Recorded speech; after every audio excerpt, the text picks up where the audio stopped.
So during COVID, I started doing these things that I called the late night ambient happy hour. And it was basically a live stream I would do on this channel from about 9 or 10 p.m. until about 1 in the morning, where I would basically just create a big ambient loop in a kind of big ambient pedal board, and then go live, drink beer or drink whiskey, play guitar, and just kind of talk to commenters and just kind of hang. It was a really fun thing that I really should get back to, but if you ever checked out one of those happy hour streams back in the day, a thing you probably saw me do was complain about pedal power.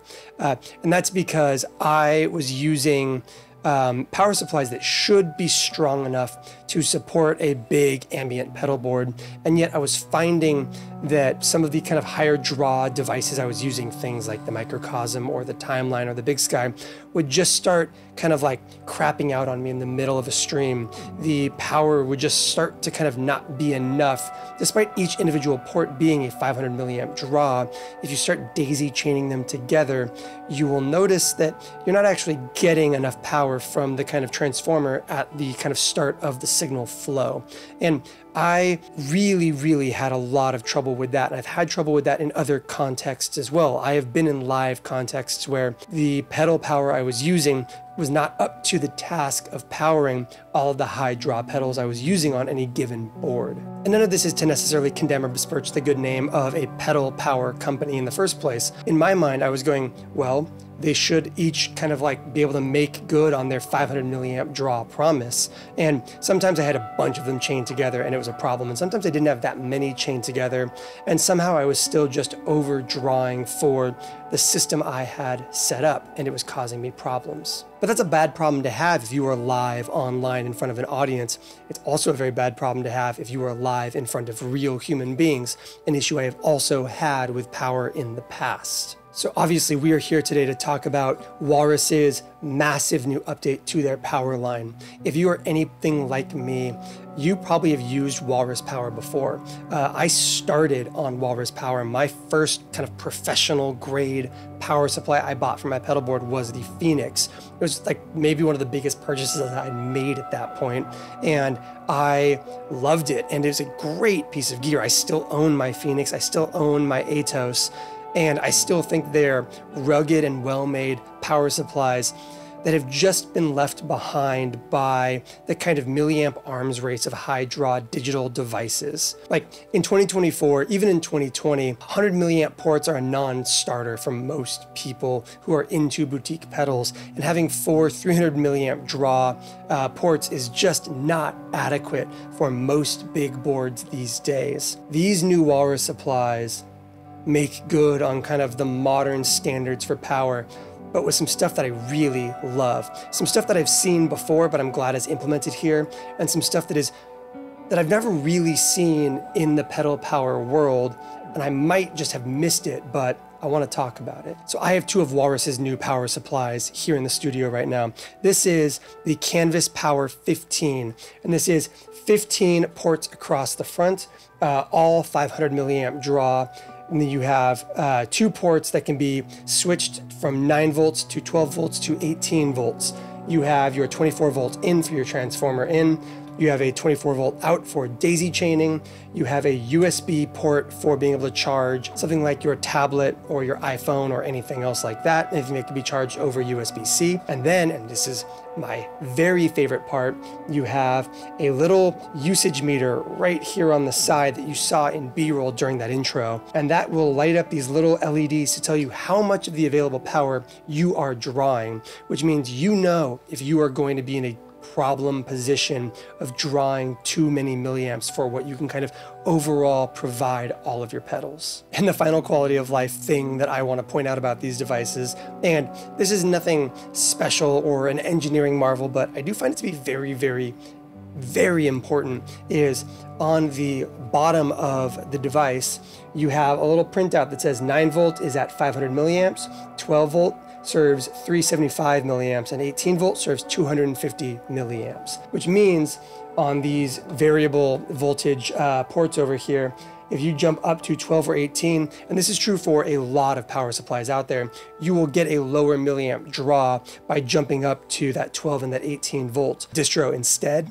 And this will tell you what you are sending in those situations, which if you kind of know electrical engineering a little bit more, this may be obvious to you. But to me and a lot of other kind of like pretty not that intelligent guitar players out there, I'm including myself in that when it comes to things like power draw and everything, that kind of little bit of info right there is incredibly useful when planning out your pedal board. So these new Canvas power supplies come in a bunch of different sizes. You can get a Canvas 5 for kind of your replacement for mini boards, or being used as a kind of daisy chain for when you need a couple extra ports.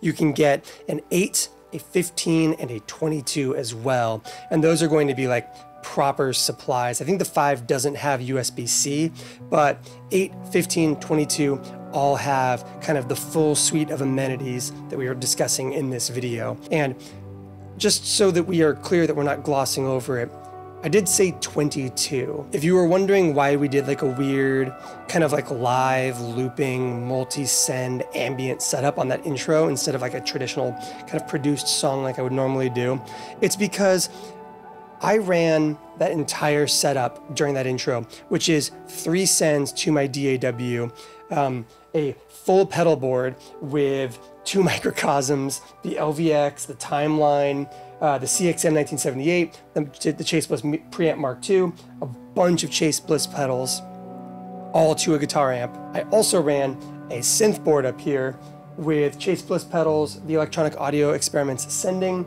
and a UA Delverb, and bass through the Quad Cortex by Neural DSP, each as its own send.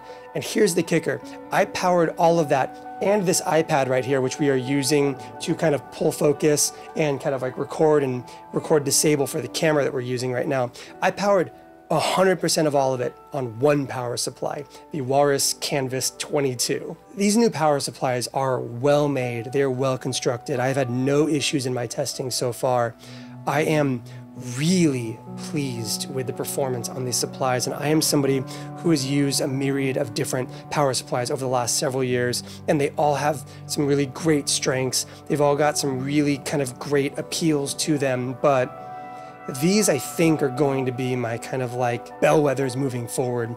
They are reliable, they're well made, they're sturdy. The fact that they have that LED readout that tells me how much I am using of the power is probably the #1 reason these are going to be my main power supplies, especially for live contexts. The fact that I can power all of this stuff behind me right now all at the same time and not have to worry about it because I can see a meter telling me that I am not in a danger zone is peace of mind that is worth it to me. And to be fair, that Quad Cortex is being powered by a peripheral here.